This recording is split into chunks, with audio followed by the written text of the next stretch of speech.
Hello and welcome to episode 10 of the Sandeman Street podcast, a podcast about Dundee and Dundee United from fans of both clubs. Today I'm joined by my regular co-host Jack. Jack, how are you? Good mate, how are you? I'm good, and I'm Andrew, should have said that. You can follow us on our socials, subscribe on YouTube and like this video if you're listening that way. Our Twitter or X is at SandemanStPod and our Instagram is at the Sandeman Street Pod. So give us a follow on that, you'll get updates of when we upload and whatnot, and it shows support for our channel. Jack, only one place to start this week I suppose, and that is yesterday's derby game. A 2-0 victory for United at Dens.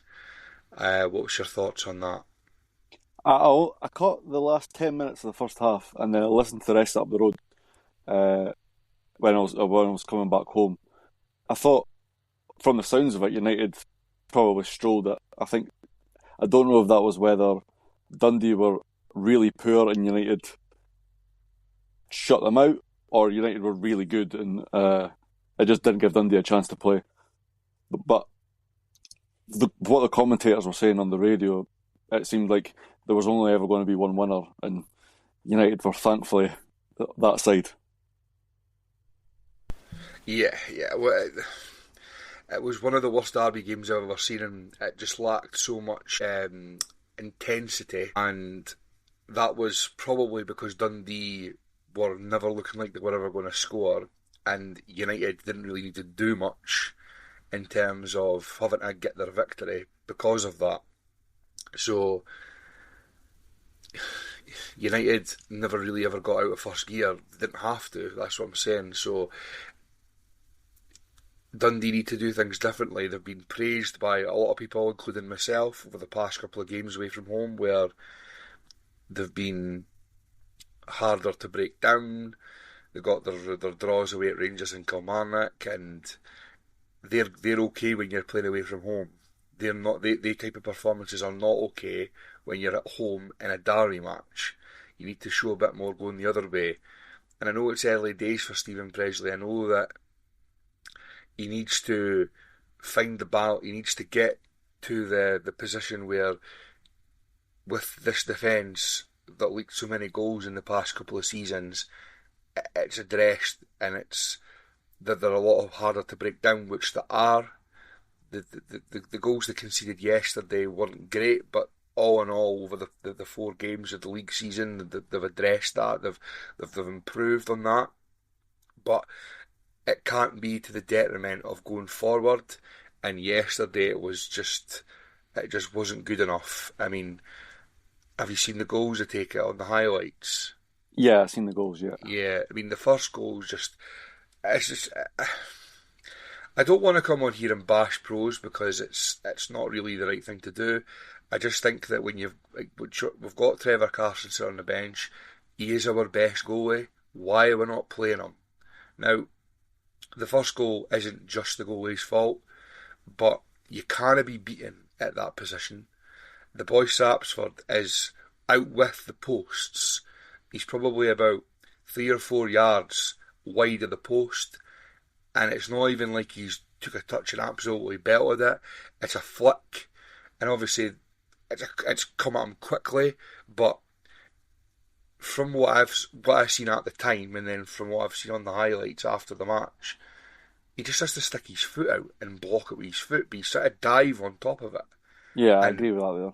He's dived over the ball. Like, it unfortunately seems to be a bit of a pattern with McCracken, where you'll have moments, or you'll have a few good games, and you'll have moments within games where you think he's turning a corner, he's eradicating these mistakes, and he is only young for a goalkeeper. But then he goes and completely gets rid of all that progress by doing things like that. And then you'll have probably not seen this on the highlights. We might have heard it on the time, but there was a moments where he's taking touches in the box and he's passing straight to United players, and his kicking is constantly going out the pitch, and he just looks like a complete bag of nerves.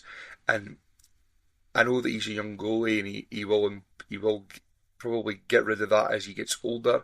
But unfortunately, when you can accept that when you've got no other options, but when you've got a goalie like Trevor Carson on the bench, bags of experience, and he is a good goalie, you have to play him, eh? Yeah, I mean, I seen the thing you were on about regarding him passing to United player. I seen that, but with regards to him playing, I think it's probably Dundee are viewing it as more. He's more an investment, so they're wanting to play him because they think they might get money out of him. Whereas Trevor Carson's what, maybe 38 now. He's obviously at the end of his career, and they want to play the younger player to give him more match day experience. For the first goal, you're right. He's just got to stick his foot out, and he'll probably stop it. I don't know if he was maybe blinded by his defenders and maybe seen it late. I think it's actually a really good run by Sapsford to cut inside, and it basically takes all three defenders out because they don't move for the ball. They're expecting their next defender to clear it, and none of them do. For the second goal, I think Dolchek, he's probably caught him off guard by hitting it first time after the clearance. But he did look nervous, and what I heard on the radio, the commentators were saying that he looked really nervous, and I heard all the United fans jeering him on when he was ready to kick the ball. So he did look nervous, and yeah, I agree with you that you probably should have played Trevor Carson. No, I hear what you're saying about like the fact that he's an investment, and Dundee will be wanting to play him, improve him, and then sell him on. Like that's there seems to be the model that they want to be going down.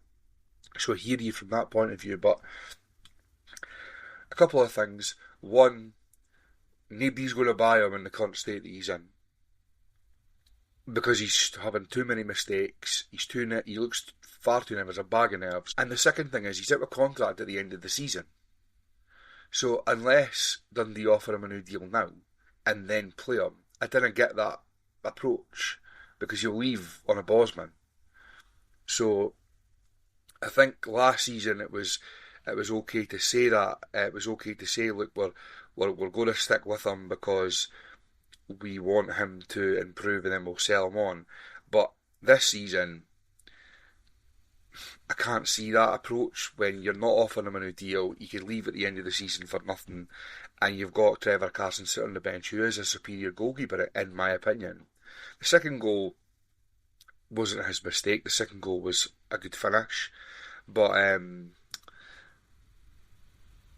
the first goal, I think a good goalkeeper saves that. I think Trevor Carson saves it. I know it's come at him quickly, like I said, but he sticks a foot out, he saves it. He's trying to dive on top of it, and it's not the right way to save that, in my opinion. And I'm not a goalkeeper, so I could be massively wrong. But all in all, the performance from Dundee was pretty lacklustre, as I say. It wasn't a derby match. I mean, this is a dig. It's not a dig, but it's towards both angles at the games with both sides. The atmosphere of the match was really poor, and it was totally in line with what the match was like. So, as I said, Dundee were very, very lacklustre. United didn't really have to play well to win. I remember turning to my pal that I sit with at the match, and I was saying to him, when was the last, this was maybe about halfway through the second half, and I was saying, when was the last time you were at a derby match at Dens in the Derry and you were sitting down? Because I can never remember it. And you're looking at the United end wasn't any louder, and you're like, both sets of fans aren't really at it. The game isn't at it.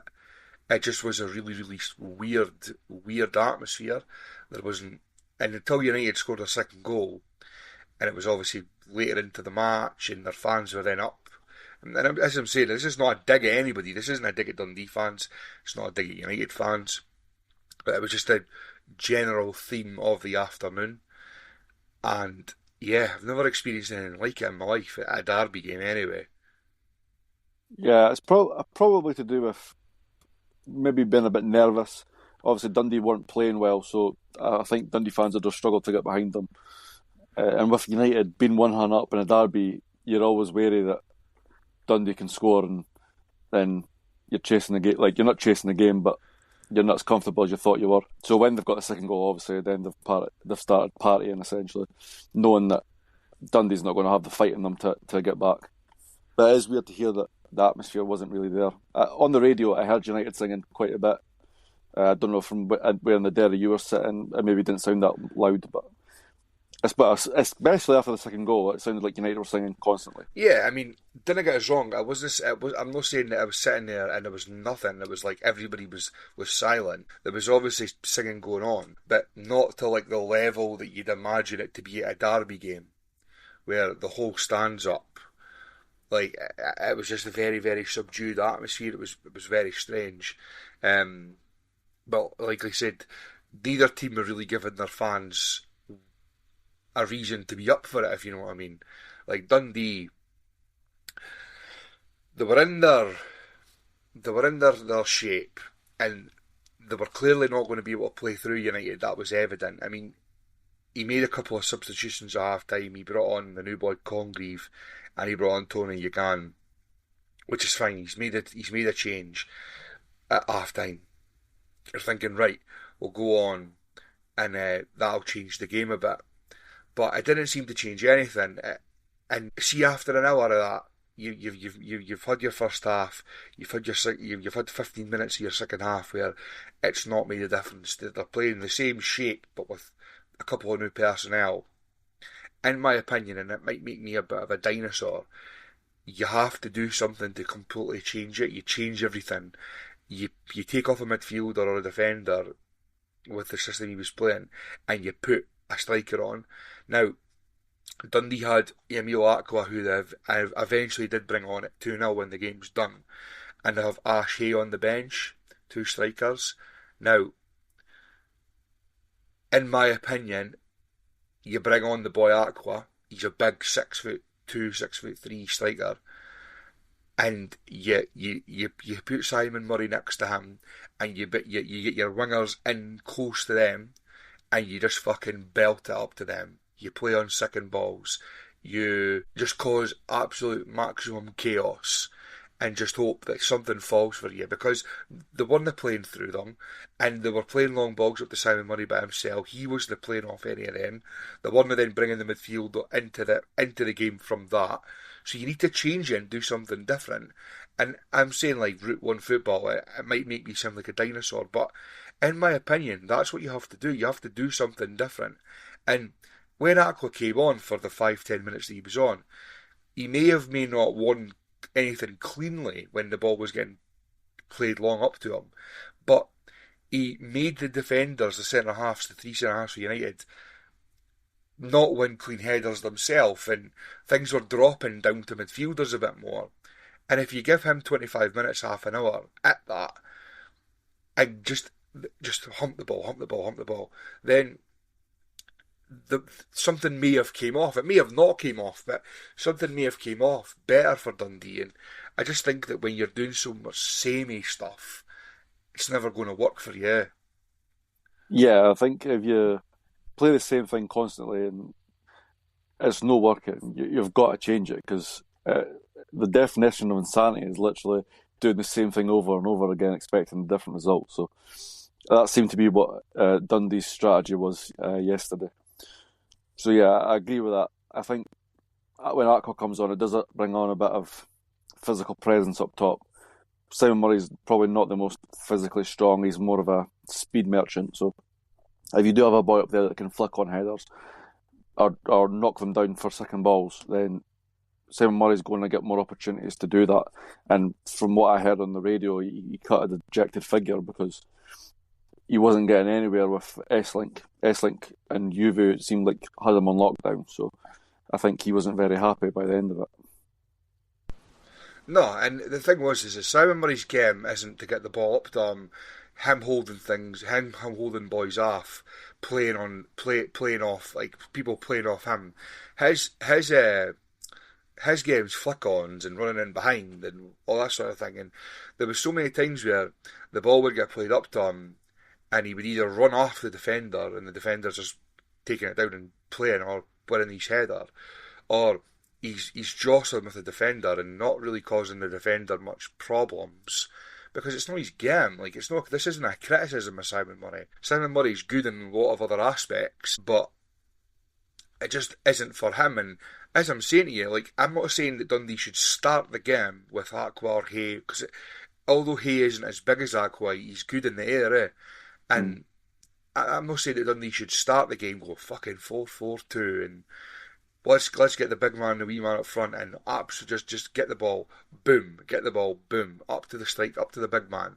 Like, that is my idea of football heaven, but I'm not saying that Dundee should start that. But when you've tried alternatives and it's not working, you have to do something different.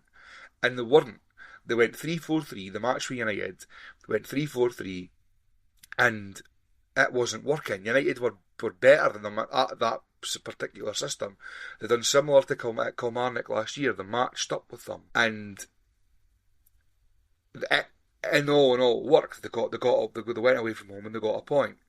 But yesterday it wasn't working. They had to do something else. And in my opinion, that's what you do. You bring on a big man. You play off second balls.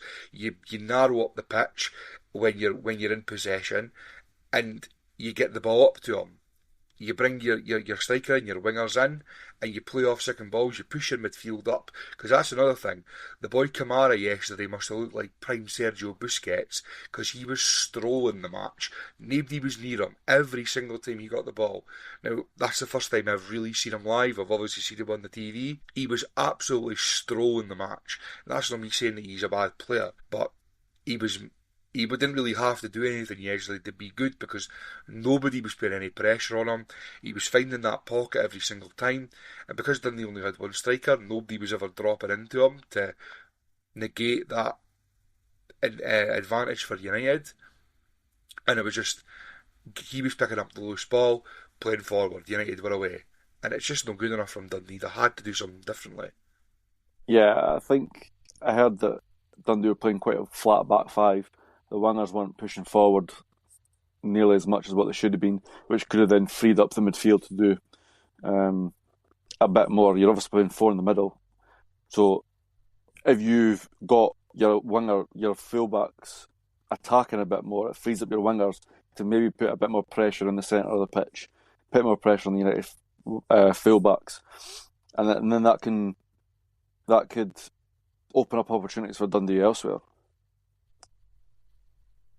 Yeah, absolutely, and all in all, it just wasn't a great performance from Dundee. And as I say, United didn't have to look good. But I'll tell you a couple of things I wanted to mention. The referee. Now, I've seen a lot of United fans on Twitter praising Stephen McLean, saying, well, basically like a backhanded dig, because they were saying he was better than what he usually is, which isn't really a compliment, is it? But no. You know what, right, really it bothers me about referees is the way that they don't do the small things properly. So, for example, and this isn't really me moaning about what United were doing yesterday, because United were just doing what every team in the world that plays football does. But in the second half, United must have had the physio on 4 or 5 times. The physio, the trainers were on, right? And they come trundling on. They come over, and by the way, not one player went off injured when these physios came on, right? But the referee allows this to happen. He allows them to come on, do nothing, and then they go off the pitch. What bothers me is when this all happens, the referee standing there going like that to it was the boy Stevenson was down injured, and he was probably 2 yards off the touchline. The referee's standing pointing at him going, well, go off the pitch then. Stevenson's looking at him like, nah. He's like, go off the pitch then, nah. So the wee things that the referees have the power to do that they didn't do. Another one is throw-ins. Now, you get people who go absolutely bonkers about when boys take throw-ins from nowhere near what they should do. I'm not really one of them people, but what really bothers me is when the referee blows up and says stop, and the player just continues to walk and the referee does absolutely nothing about it. Nothing. You're like, what was the point in you doing that in the first place? The boys just taking the complete piss out of you. And they just stand there and go, no problem, just you play on. It's just wee things like that Stephen McLean was letting away with. Another one is defenders. When defenders get tackled, it's instantly a free kick. But when they do the exact same thing to a striker, it's not a free kick. So Simon Murray jostling with the big centre half that was playing in the middle of the back three yesterday, jostling for possession, balls up in the air, and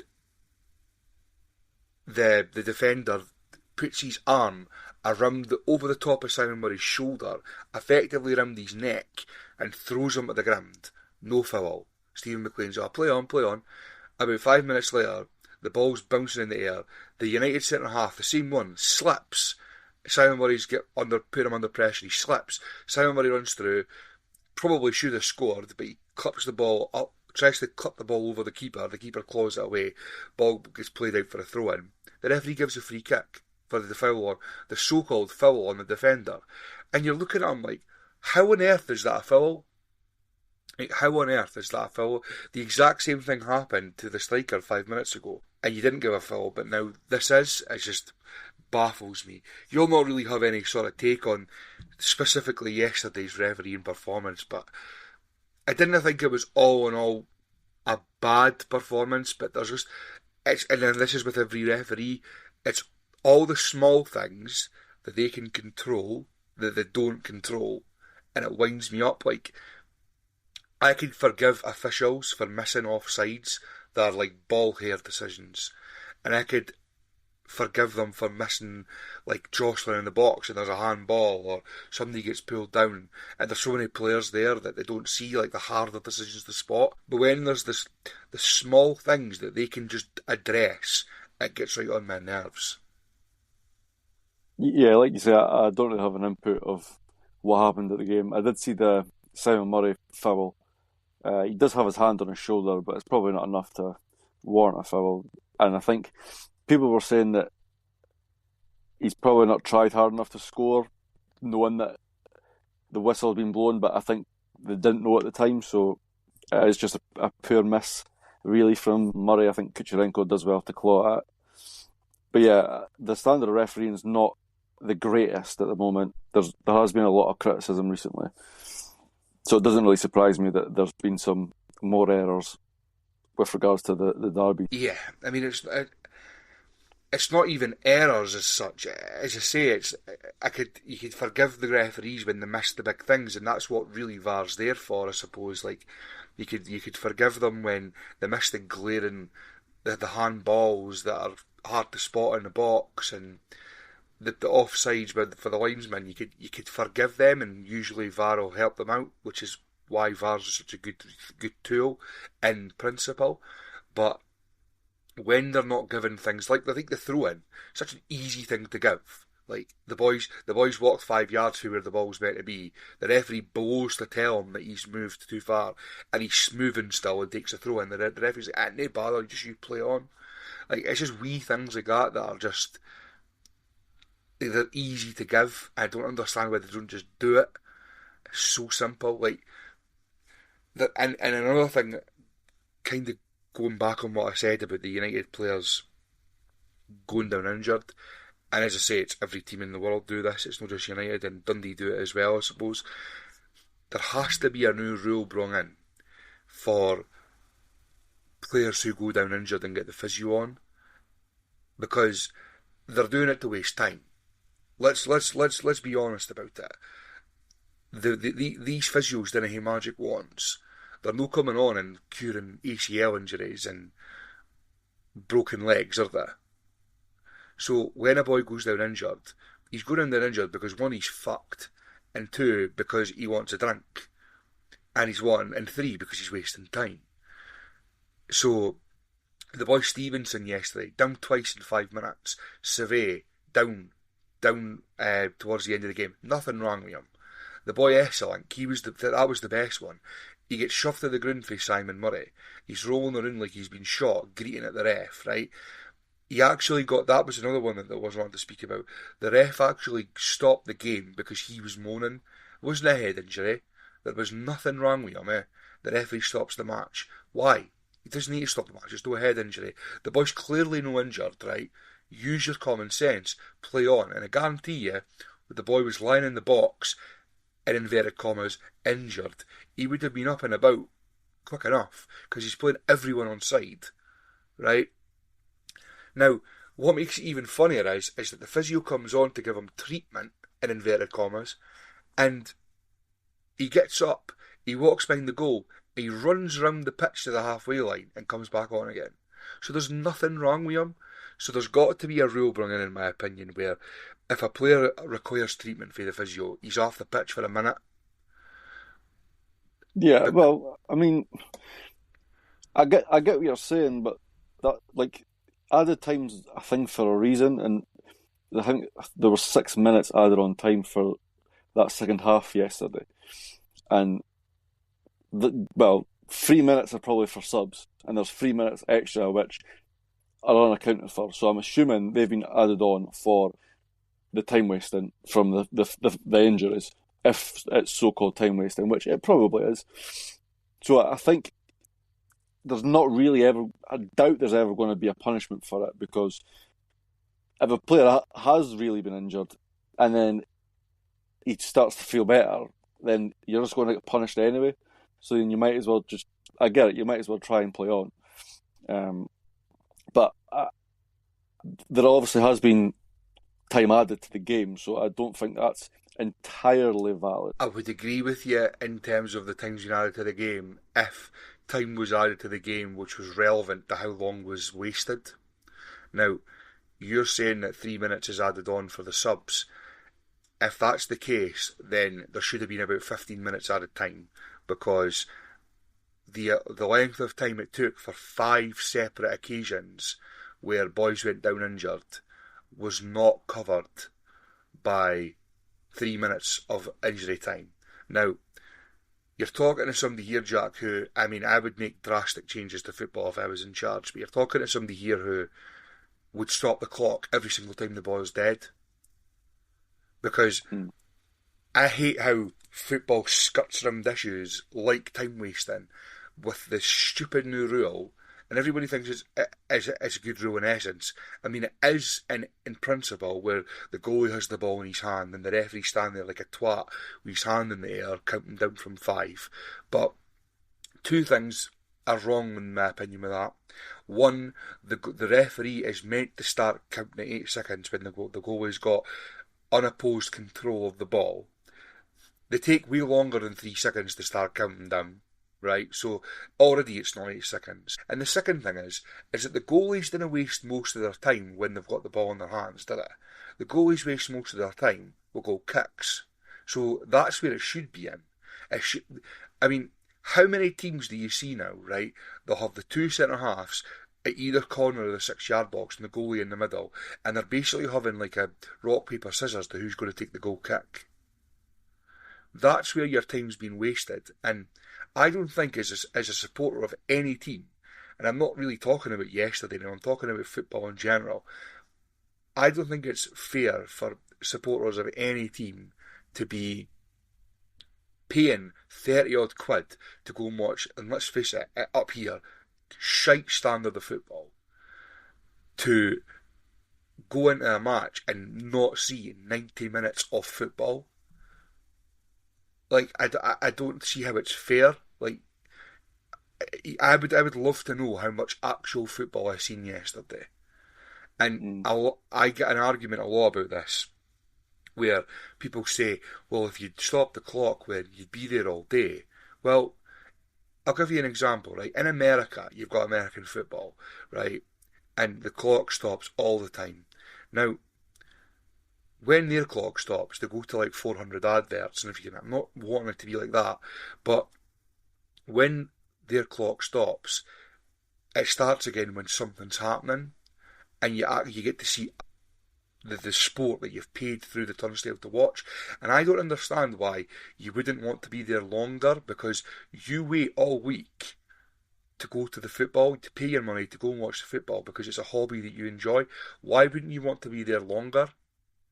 Like, why wouldn't you want to Um, sit in the stadium for 3 hours when that's what you've been looking forward to doing all week?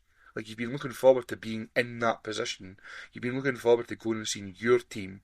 You've been looking forward to going and seeing the football. Why wouldn't you then want to be sitting there going, right, I'm actually going to see 90 minutes of what I've paid money for? Because it's no cheap up here. Up here, I say you're paying to watch garbage football. It's not like you're paying 30 quid to watch Real Madrid play Barcelona. Going back to what I was saying about the new thing about the ball in the goalie's hands, they try and make all these new rules to prevent time wasting when they could stop time wasting altogether if they just went balls out of play. Referee stopped for a free kick. There's a player down injured. Right, okay, clock stops. And Stephen Presley, the United physio, you'll know who I mean if you've seen him, and his mate who come jogging on the pitch at walking pace could walk with one foot in front of the other, and Dundee could go and have a 10-minute drink break while United have got their fifth injury of the game to their heart's content because they know that they're still going to get the same amount of time fairly. And I hear what you're saying about the game getting added time, but you'll know yourself. It's no just yesterday. There is never ever a fair amount of added on time, and even when time is wasted within the added on time, the referee still blows at the same time he's always ever going to blow it. So, in my opinion, the clock needs to be stopped. And yes, it wasn't specifically a moment. That's not a specific moment about yesterday. Yesterday just had events that highlighted why I think that. I'm going to play devil's advocate here. I think with your proposed solution, I think a couple of things could happen. So, for instance, let's say you're at the game yesterday, right? Dundee obviously could have played probably another week and no scored. If you're at that game and you know it's going to run for 90 minutes, why would, like, I get you're there for the chance of you scoring, but if it looks like you're never going to score a goal, why would you sit for a proper 90 minutes of football? You could be there for 3 hours, maybe 4 hours, sitting trying to watch this game, knowing that your team's never going to score. And I think fans like to know how long exactly they've got, whether it be from what time the game will start to what time it'll finish, roughly. I think fans like to have that knowledge that by this time I'm going to be out the game anyway, and I'm going to be heading to the boozer. Also, I'm going to say, what is to stop a club from deliberately telling its players, for instance, to go down for 5 minutes injured after 20 minutes? And then that gives a chance for the broadcaster to play an advert, which then makes more money for the club. That's also a thing that could potentially happen. So then you're saying it's not going to happen because it's not going to be like American football. But it could very easily start turning into that if you don't take like serious rules in place that prevent that from happening. I get what you're saying with that, but all that just comes in. You could if you're introducing clock stopping, you introduce rules along with that to prevent those sort of things from happening. Now, a lot of people are going to be thinking that this is me moaning off the back of United time wasting yesterday. It's not. People who know me know that I moan about this sort of stuff all the time. And United are just another team along the long list of teams who will be doing that this season that I will witness, either in person or while watching the game on the TV. So it's not a United specific thing. United are just doing what everyone else is doing. I just think that I go to the football to watch football. I didn't go to the football to watch United's physio or whoever it is physio walking on to treat an injury that's not an injury. Like people always say, when I'll give you an example, right? The one that really sticks in my mind. We were playing Dunfermline in a League Cup game about 10 years ago, right? And I don't know why this sticks out in my mind, but it does. I do know why it sticks in my mind, because it's one of the only times you'll ever see this. Dunfermline were League One at the time. It was when Elbach 2 and Evian were there, and they beat us, and it was Elbach 2's show. Everyone thought he was amazing, and he turned out not to be. But they beat us, but we were getting beat 1-0 at the time, and we were absolutely pummeling them, and they were all dropping like flies. Boys are going down with things that they're saying they're injuries and they're not. and it was beginning to get to the stage where it was bordering on ridiculous. There was one in particular injury where the physio comes on, the boy gets up, nothing wrong with him, he goes off to the side of the pitch, they've kicked the ball out for it, right, which is another one of my pet hates. Dundee take the throw in and keep the ball. Now, there's uproar in the stadium, uproar, but Dundee done the right thing there, in my opinion. They keep the ball because there's clearly nothing wrong with the boy. The boy's not injured, and he's faking it to waste time. So Dundee keep the ball. Nothing ended up happening. Dundee ended up equalising, and then ended up getting beat 3-1. Now, when you see, when you see it all the time when you go to the football or you watch it, a boy's rolling around, right? Nothing wrong with him. There's nothing wrong with the boy, and the crowd of the opposite, the crowd of that boy's team, will moan until the ball gets kicked out, right? What happens then is the physio comes on, the other time's wasted, all the other players go to the dugout to get instructions for the referee, right? All whilst the time's ticking away from their manager, all whilst time's ticking away, the physio comes on, they'll give him that pouch thing that they give, I would presume, for cramp, right? They'll have a wee swig of water, they'll go off the pitch, they'll do a couple of quick jogs, and then they'll come back on. 5 minutes of time's been wasted, right? And then when we could potentially have a promising attack, the other team gets the ball, they throw it back to the goalie, and they're all set up again. Now, that's not good enough, Jack. That's no good enough, eh? And there's got to be something put in place to stop that from happening.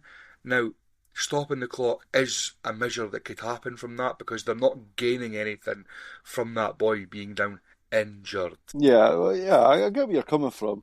I just don't see if or when they would ever implement it, to be honest with you. No, I don't see them ever doing anything to implement it either, in all honesty, but it is very, very frustrating. And another thing that people say about, like, when kick the ball out because the boy's injured, or you don't know if he's actually injured or not. See, you would know if the boy's injured or not. The reaction to a boy going down and faking it to a boy going down and actually being hurt are two completely different reactions. So, yeah. Anyway, we'll move on. We'll move on to our next thing, which was covering the weekend's results. So, on Saturday there was only two games. They were Livingston 1 Hearts 2 and Motherwell, with their amazing football that everyone seems to be saying about, 2. They drew 2-2 with Kilmarnock. Now, Motherwell are the best team in the world if you believe what you hear online and whatever, but they've never won a game yet, so I don't know how good they are, but we've got them next, so I suppose we'll find out. Just a quick thing as well, the local junior teams were in action in the Scottish Cup. Dundee North End won 1-0 at home to Whitehill Welfare, which you've seen. What did you make of that? I thought it was a first half. North End were the better team. They sat back quite a bit the second half. Bobby Lynn looked really good, to be fair. Took his goal well, and the North End's keeper made a ridiculous save at the end to keep it 1-0. So it was actually a really pleasant day out. You can't. I think when you go to the local junior games, it's a bit of a different experience. It's proper football, and it's definitely can be enjoyable. The other local team in action was Tayport. They beat Dalbeattie Star 4-1. Now them two, along with Lochie United, went into the first round draw of the Scottish Cup. Coldstream away for Tayport. Strathspey Thistle, I'll say that again. Strathspey Thistle is a really hard one, away for North End, and Lochie United got probably the tie of the three. They're at home to Brechin, a local game. That should be a good game. If it's not clashing with a Dundee game, then I'm hoping to get along to that because I think that'll be a good watch. Moving on to the rest of the Premiership results from the weekend. On Sunday, it was a 0-0 draw in Old Firm. A 2-0 win for United in the Dundee derby. Aberdeen losing again at home to Falkirk 1-0. Aberdeen are one of the teams, by the way, that will beat Dundee 3 times this season and lose to everybody around us. It happens every single year. And the other game was Hibs 1, St Mirren 1. So, I've got a bit of fact for you after this week's results. The United's win against Dundee at the time, was only the 5th win in the whole league from any team this season, which is a crazy stat. That's 4 match days in. 4 match days in, and that was only the 5th win of the And entire obviously calendar. there's been 6 games every match day. Well, Yep. not last week because there was a couple of games postponed for Europe, which went really well. Yeah. Anyway, moving on from that, today's transfer deadline day. Jack, anything going on from United's point of view? June Goodwin came out after the game yesterday and said that that's us done. Maybe a couple more loans going out the way, probably youngsters. I'd imagine Richard Rodada maybe gets released as well. So apart from that, nothing. Well, just to one up you, I mean, I've just entered Twitter to have a look and see if there's anything since we started recording. An exclusive from the Evening Telly, Dundee United hold talks over permanent Ivan Dolchek deal. Oh, that's nice. I'd like that. What do you make of that? Do you like that? Yeah, I like that, mate. He's done well this season so far. He scored 4 goals and 3 in the league, so he seemed a threat yesterday as well. And I knew we had an option to buy, so it's probably just down to personal terms with the player now. So that would be a really good signing for us, I think. Mm. Well, that's certainly something for you. As for us, we're being heavily linked with a youngster from Celtic called Colby Donovan. He actually came on, and I seen him last week when they were playing Kyra in the Champions League, and he looked promising, but it looks like that deal is now off. I think Celtic are needing cover at right back. It's only him and Ralston who are fit, and they must not be signing anybody else to replace that injured Alistair Johnson. So that one's off at least until January. There was strong rumours floating about yesterday that Dundee are about to sign Ryan Jack. There was a photo on his Instagram story at an airport, I would presume in Turkey, with the home emoji in soon. So whether he's coming home to see his family, or whether he's coming home because it's the international break, or whether he's coming home because he's about to sign for Dundee. There was a lot of rumours yesterday that he's coming home to sign for us, so that could be a good signing in that particular area, but we need more going forward, and I don't think it's looking very likely, but you never know on transfer deadline day. But it doesn't seem to be anything imminent for the two of us, does there? No, definitely not. Anyway, we'll move on to the upcoming Scotland games. Now, do you watch much of the Scotland games at all? They're on free to air. And obviously me and Martin have spoken about them in the past. We go together for these sort of games. Do you get to see much of the Scotland games yourself? I don't, mate. I'm not really. I've been to a few Scotland games with yourself, but I don't really tend to watch them when they're on the telly. I just don't really have much interest in it. Yeah, there's a lot of people like that, isn't there? I mean, I'm very much. I like international football. I like how it brings like people like yourself and me together. We didn't support the same club team, but we're mates, and it gives us the opportunity to go and watch a game together. It also gives you experiences like Germany last year. I mean, I'll remember that week for the rest of my life. It was unbelievable. It was such a good time. Got to a couple of games, but I get that there's people out there who didn't really have much care for it. What I'll do though is I'll run through the Scotland squad, and you can have your opinions on that. We'll go through them by each position. So, goalkeepers, Xander Clark, Angus Gunn and Liam Kelly. What do you make of that? Not great. I think that's probably the one position Scotland has that we're really lacking. We don't really have a solid goalkeeper in that position. Liam Kelly doesn't get a game for Rangers. Xander Clark doesn't get a game for Hearts, or if he does, he makes mistakes. And Angus Gunn just got released by Norwich, and I think he maybe signed for Preston. So he's probably the pink of the bunch, but I don't think it's really that strong. Angus Gunn is at Forest, but he's the goalkeeper that sits on the bench. Okay, so all three are sitting on the bench. Well, Xander Clark's been playing, but because Craig Gordon's injured. And as I say, as you said, he makes mistakes. He's never been a goalie that I've really liked. Not disliking him as a person, just not really rated him as a goalie. Liam Kelly, I would say he's maybe not the best. I think Angus Gunn is the best goalie, but he's not playing, and neither's Liam Kelly. But I think Liam Kelly's better than Xander Clark, and obviously doesn't play for Rangers, which is a bit annoying. But there we go. Moving on to the defenders: Grant Hanley, Jack Henry, Aaron Hickey, Dom Hyam, Max Johnson, Scott McKenna, Anthony Ralston, Andy Robertson, John Suter, and Kieran Tierney. What do you reckon? Very fullback heavy, it seemed. Maybe only 3 or 4 centre backs in that, but it's good enough. Who have we got this weekend? Who have we got? So we have Denmark away on Friday, and I think the following Monday, it might be Tuesday, but I think it's Monday, we are away to Belarus. But it isn't in Belarus, it's in Hungary. Yeah, Denmark, that defence might struggle, but Belarus, it should stroll it. Well, given that Kieran Tierney's there, I have a feeling that they're going to go with the back 5. So I think your back 5 will probably be John Suter, Hanley, and Tierney. But you've got centre halves Hanley, Hendry, Hyam, who's the Blackburn captain. So you've got Hanley, Henry, Hyam, McKenna, and Suter. And your fullbacks are right side Hickey, Johnson, and Ralston. And left side, you could have Tierney and Robertson. Yeah, can Johnson not play there as well? Johnson's a right side, but he predominantly plays right side. I think he could play both. But I'm going to be controversial here, Jack. I think Kieran Tierney's finished there.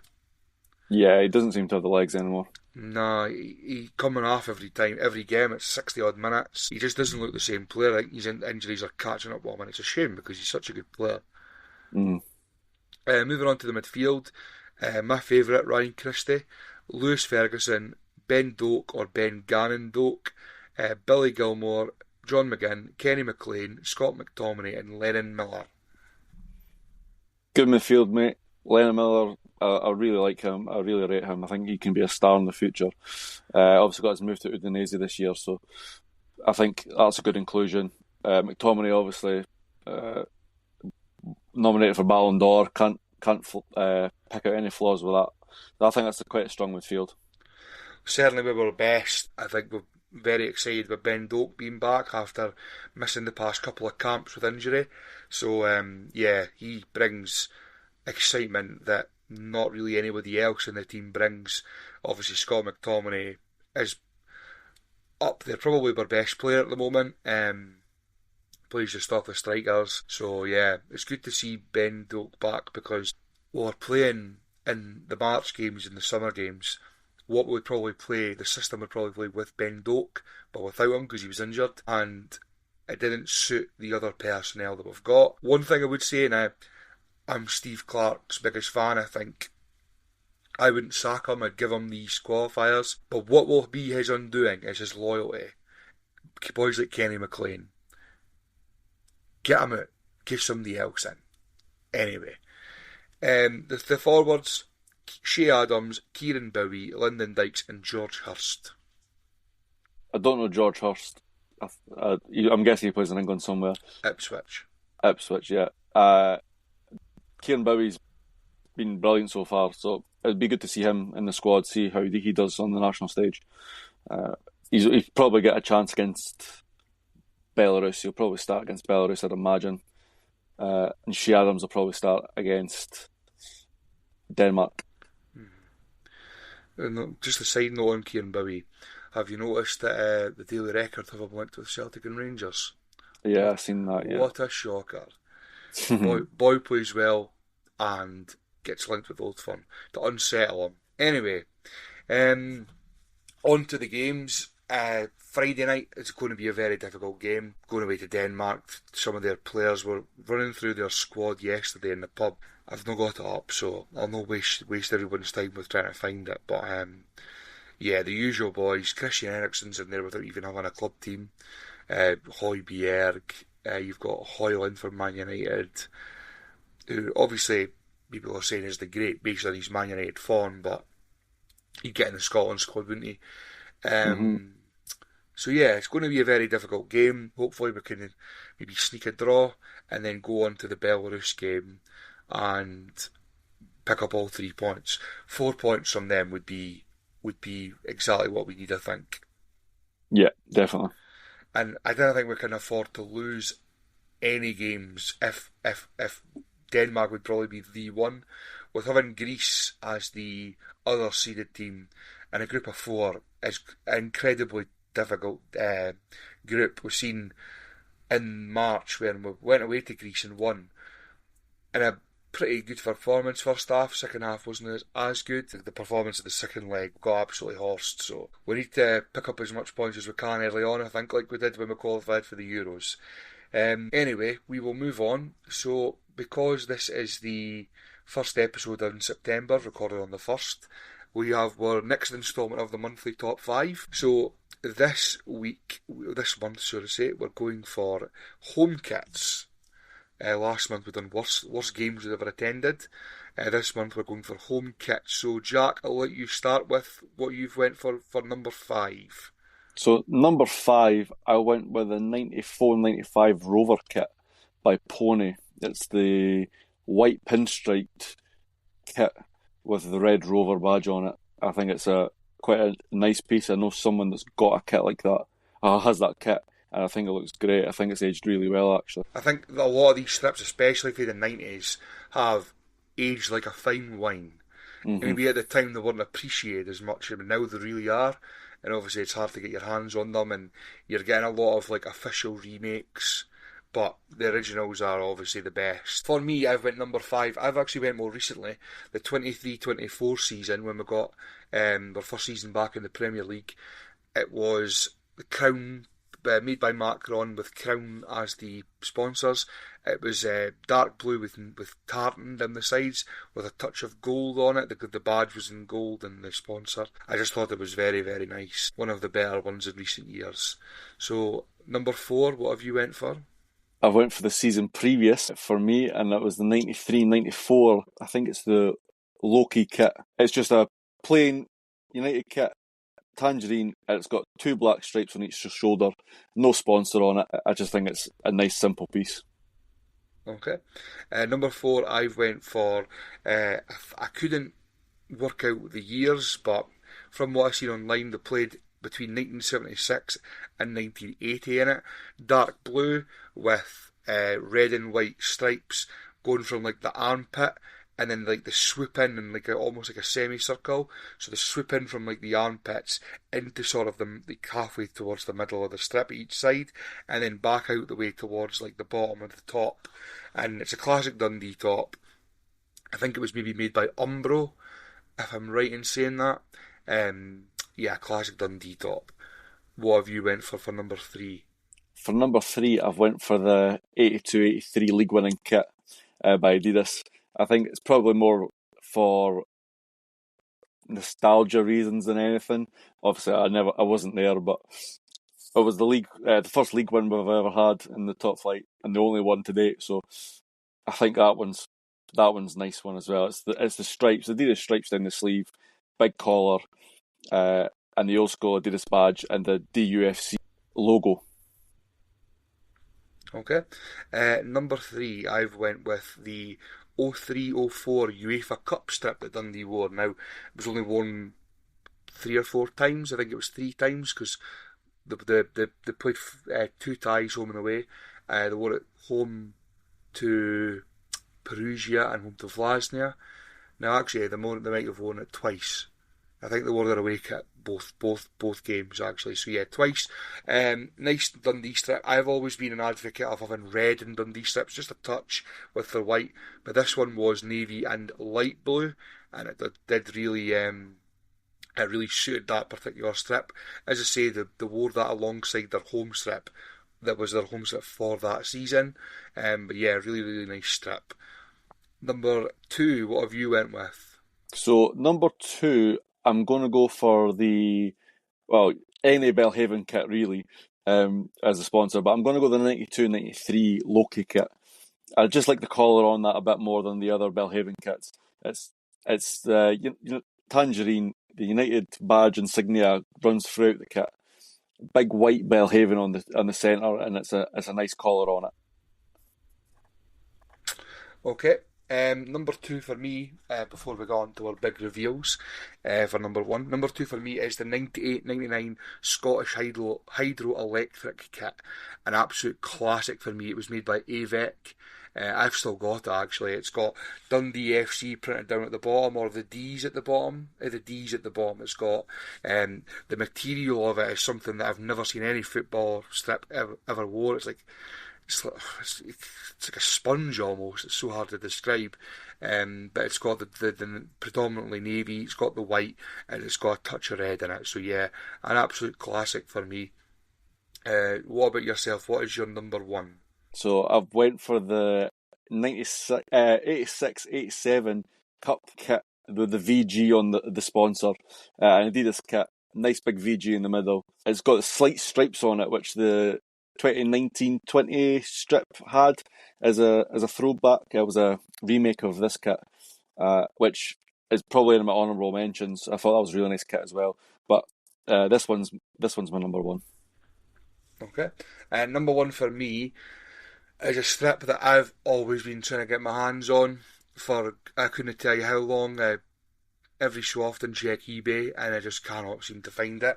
It is the 91-92 Kelly's Copiers top. Now, a lot of Dundee fans have a liking to a later version of the sponsor was Kelly's Copiers. There's a strip of maybe a year or two down the line that it was similar to a Sampdoria strip.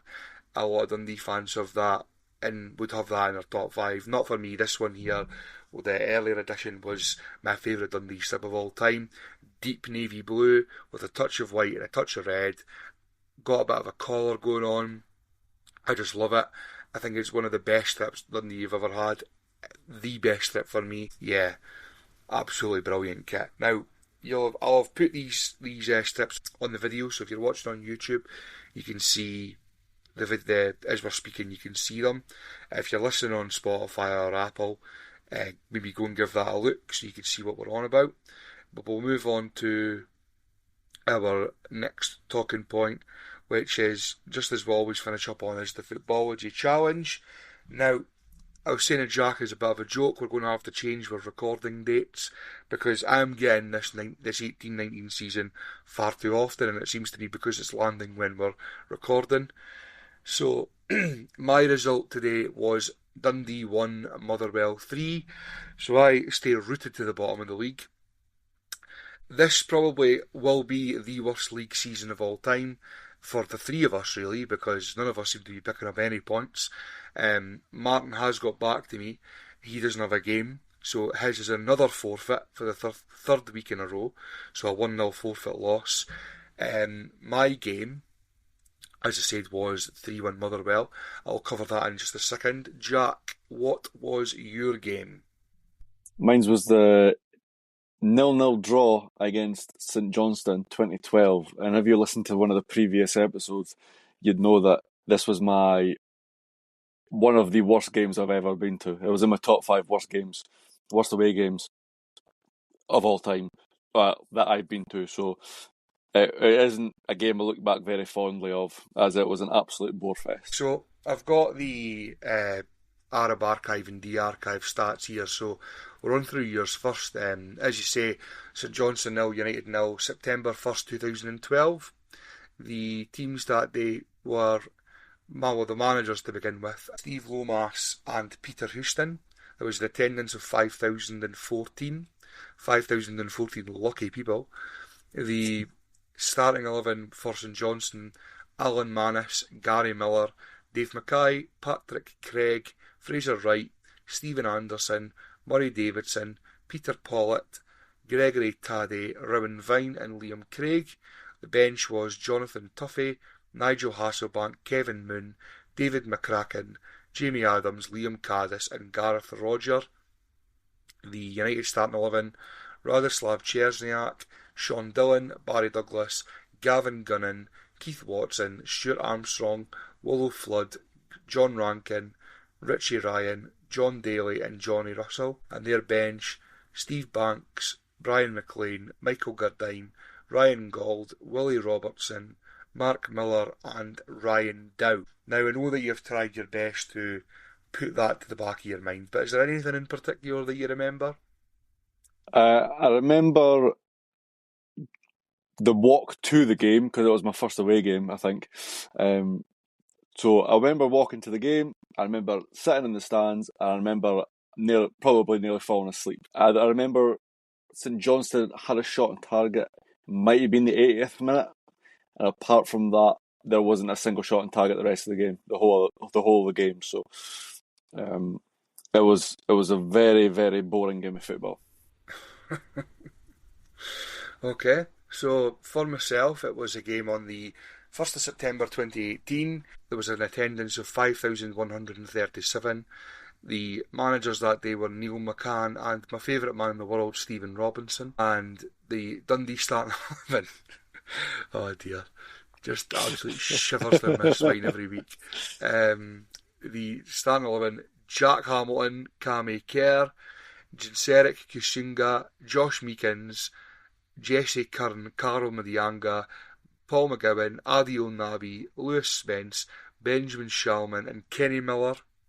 And on the bench was Elliot Parish, Ryan Innes, Calvin Miller, Andrew Boyle, Elton Ingwatala, John Alassane Mende and Sofiane Musa.